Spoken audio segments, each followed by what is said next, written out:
మనం భగవంతుడి అనుగ్రహం కోసం ఎన్నో దీపాలు వెలిగిస్తూ ఉంటాం. అయితే పరమేశ్వరుడి దగ్గర వెలిగించే నారికేళ దీపం అద్భుతమైన ప్రయోజనాలను కలిగింపజేస్తుంది. కార్తీక మాసంలో వచ్చే ఏ సోమవారం అయినా సరే ఈశ్వరుడి దగ్గర నారికేళ దీపాన్ని వెలిగిస్తే లక్ష్మీ కటాక్షం కలుగుతుంది, శివానుగ్రహం కలుగుతుంది. అన్ని సమస్యలు కూడా తొలగింపజేసుకొని శివానుగ్రహానికి పాత్రలు కావచ్చు.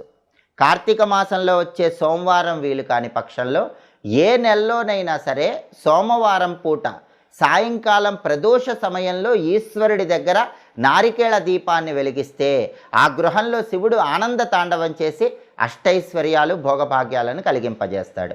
ఈ నారికేళ దీపాన్ని ఎలా వెలిగించాలంటే కార్తీక మాసంలో వచ్చే సోమవారం కానీ లేదా ఏ నెలలో వచ్చే సోమవారం అయినా సరే ప్రదోష కాలంలో సాయంకాలం పూట పరమేశ్వరుడి చిత్రపటానికి గంధం బొట్లు కుంకుమ బొట్లు అలంకరించాలి.